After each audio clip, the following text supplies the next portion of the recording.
ভূতের গল্প বলতেই মানুষ ভাবে কল্পনার ভূত, বানানো গল্প, যেখানে একটা মেয়ে থাকবে সাদা কাপড় পরা, হয় তার চোখ দুটো উল্টো, না হয় তার পা দুটো পিছনে, মরে যাওয়া মানুষ ফিরে আসার বানানো এক গল্প।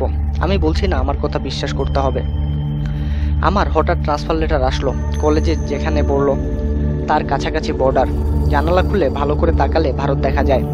সবচেয়ে কষ্টের ব্যাপার হচ্ছে আমার দোতলা বাসার মাঝে কারেন্টের লাইন নষ্ট ছিল। একে বর্ষাকাল, তার উপর কারেন্ট নেই, একটি পাহাড়ি এলাকা। ভাবতেই গা কেমন করে। কিন্তু আমি একদমই ভূতে বিশ্বাসী নই। সন্ধ্যাবেলায় কলেজের কেরানি নিবেন্দু এসে আমাকে খাবার দিয়ে যায়। আমি খাবার খেয়ে সন্ধান অন্ধকারে হাতে সিগারেট নিয়ে ছাদে হাঁটাহাঁটি করি। এভাবে সময় যাচ্ছিল। নিবেন্দু প্রায় বলতো, স্যার সবকিছু ঠিক আছে তো? আমি বলতাম হ্যাঁ, কিন্তু কেন? কিছু না স্যার, এমনি। নিবেন্দু বিস্মিত চোখে আমার দিকে তাকাতো। আমি এত পাত্তা দিতাম না। কলেজের ছেলেমেয়েদের খাতা নিয়ে বসতাম। সেদিনও বসে আছি। দুপুর থেকে টানা বৃষ্টি। আমি বসেছি 2 তলায়, খাটে।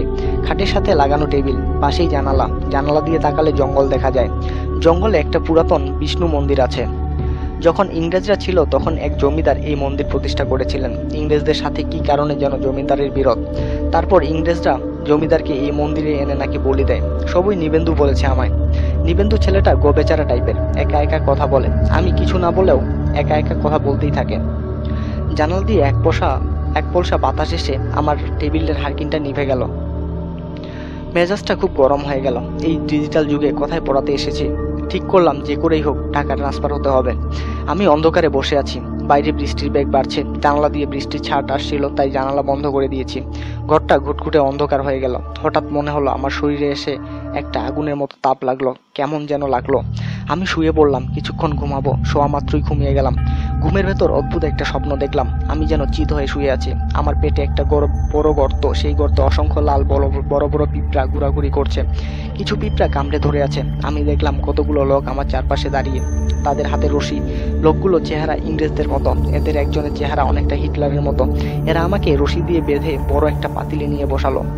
বড় পাতিল ভর্তি পানি। আমাকে গলা ডুবিয়ে পাতিলের ভেতর বসানো হলো কেন আমি বুঝলাম না। তারপর সবাই মিলে আমাকে পাতিলের মধ্যে করে পাতিলটা নিয়ে বসালো একটা বড় চুলায়। চুলায় বিশাল বিশাল শুকনো গাছের ডাল দেয়া আছে। এরা কি করতে যাচ্ছে? হিটলারের মতো লোকটা যে চুলায় আগুন ধরিয়ে দিল। আগুনের আঁচ পেয়ে পানি আস্তে আস্তে গরম হতে শুরু করেছে। আমি বসে আছি পাতিলের ভেতরে, পানির মধ্যে। আমার শরীর বাঁধা। আমি ঘাড় মুখ নাড়াতে পারছি না। প্রচন্ড গরম লাগছে। পানি গরম হয়ে শরীরের চামড়া পুড়ে যাচ্ছে। আমি চিৎকার করে যাচ্ছি, কিন্তু এরা আমার মুখ বেঁধে রেখেছে। আমার শরীর গরম পানিতে পুড়ে মাংস ক্ষয়ে যাচ্ছে। ক্ষয়ে যাওয়া মাংস পাতিলের টকবকে ফুটন্ত পানির বগলের সাথে ভেসে উঠছে। শরীর থেকে রক্ত বের হচ্ছে। শরীরের রক্তে স্বচ্ছ পানি লাল হয়ে গেছে। আমি চিৎকার করে ঘুম থেকে উঠে বসলাম। সারা শরীর দিয়ে ঘাম ছুটে গেছে আমার। এমন সময় মনে হলো টর্চটা বালিশের পাশে রেখেছিলাম। টর্চ হাতে নিব ঠিক তখন মনে হলো নিচতলায় ঘরে ভারী শরীরে কেউ লাঠি হাতে পায়চারি করছে। তার লাঠির ফ্লোরে পড়ার ঠকঠক আওয়াজ আমি স্পষ্ট শুনতে পেলাম। আমি টর্চ নিয়ে নিচে যাওয়ার সাহস পাচ্ছি না। তবু বিছানা থেকে নামলাম, নিচে গেলাম। কিছুই পেলাম না। এসব কিছু হচ্ছে বুঝতে পারছি না। সারা বাড়িতে আমি একা। নিচতলায় হাঁটবে কে? তাহলে কি তীব্র হ্যালুসিনেশনের ভেতর দিয়ে যাচ্ছি? আমি আবার 2 তলায় ফিরে আসলাম। বৃষ্টি কমে গেছে। আমি মোমবাতি জ্বালিয়েছি। বাইরের আকাশ মেঘ কেটে চাতুকি দিচ্ছে, জ্যোৎস্না ছাড়াচ্ছে। আমি জানালা খুলে বাইরে তাকালাম। আশ্চর্য! আমি একই দেখছি। একজন মধ্যবয়স্ক লোক ধুতি পরে লাঠি হাতে মাথা নিচু করে ঠকঠক করে হেঁটে যাচ্ছে জঙ্গলের মন্দিরের দিকে। লোকটার মুখ দেখা যাচ্ছে না। আমার সমস্ত হাত পা জমে এসেছে। আমি দ্রুত জানালা বন্ধ করে দিলাম। তারপর আবার জানালার ফাঁক দিয়ে তাকালাম। কিছুই নেই। সবাই হয়তো মনের ভুল।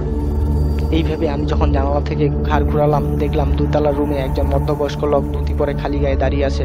তার শরীরে বিভিন্ন স্থানে পুড়ে গেছে, যেখান থেকে মাংস ক্ষয়ে পড়ছে। আমি বিড়বিড় করে বললাম, আপনি কে? তিনি বললেন, নরেন্দ্র নারায়ণ আমি। লোকটা মুচকি হাসলো। তারপর আমার আর কিছুই মনে নেই। যতদূর মনে পড়ে আমি চোখ খুলে দেখলাম আমি আমার গ্রামের বাড়িতে। তারপর টানা 2 মাস আমি অসুস্থ ছিলাম। এই 2 মাসে আমার বড় ভাই আমার চাকরি বদল করে আমার গ্রামের কাছে একটা কলেজে নিয়ে এসেছে। তারপর আমি একদিন নিবেন্দুকে ফোন করে জিজ্ঞাসা করেছিলাম, নিবেন্দু, জমিদার মশাই কি মন্দিরে মারা হয়েছিল? নিবেন্দু বলল, জি স্যার। উনাকে ইংরেজরা কিভাবে মেরেছিল জানো? জি না স্যার। আচ্ছা, মন্দিরের আশেপাশে কি কোনো বড় পাতিল আছে? জি স্যার। আমি অবাক হয়ে জিজ্ঞাসা করলাম, কেমন বড়? একজন মানুষকে ভেতরে বসিয়ে রাখা যাবে? একজন কেন স্যার, 3জন মানুষকে ভেতরে বসিয়ে রাখা যাবে। এই পাতিল অনেক পুরানা পাতিল, মন্দিরে যারা আসতো তাদেরকে খাওয়ানো হতো এই পাতিলে, প্রায় 500 মানুষের রন্ধন হতো এই পাতিলে। জমিদার সাহেবের নাম কি ছিল? জমিদার নরেন্দ্র নারায়ণ। আমি ফোন রেখে দিলাম। ওই রাতে আমার সাথে যা হয়েছে আমি নিজে বিশ্বাস করতে চাই না। এ যুগে এমন অনেক ঘটনা বিশ্বাসযোগ্য নয়, বিন্দুমাত্র যুক্তি নেই এরকম সিনেমাটিক ঘটনা বিশ্বাস করার, কিন্তু তবুও মাঝে মাঝে কেন জানি আমার জমিদারের জন্য খুব কষ্ট হয়। চোখে ভেসে ওঠে একজন মধ্যবয়স্ক লোক, খালি গায়ে সাদা ধুতি পরা অবস্থায় পাতিলে পানি গা ডুবিয়ে বসে আছে। তার হাত পা মুখ বাঁধা, চোখ দুটি অসহায়। পাতিলের নিচে চুলা জ্বালিয়ে দেওয়া হয়েছে, চুলা থেকে তকবক করছে আগুন, আগুনে পানি গরম হচ্ছে ক্রমাগত। তীব্র গরম পানির মধ্যে একজন অসহায় মানুষের শরীরের চামড়া পুড়ে দিয়ে যাচ্ছে, মাংস গলিয়ে দিচ্ছে। আমার খুব কষ্ট হয়, খুব কষ্ট। আমি আর ভাবতে পারি না, কিছুই ভাবতে পারি না, তবুও চোখের সামনে ভেসে ওঠে। এ সম্পর্কে আরো বিস্তারিত জানার জন্য আমাদের সঙ্গেই থাকুন আর সাবস্ক্রাইব করুন।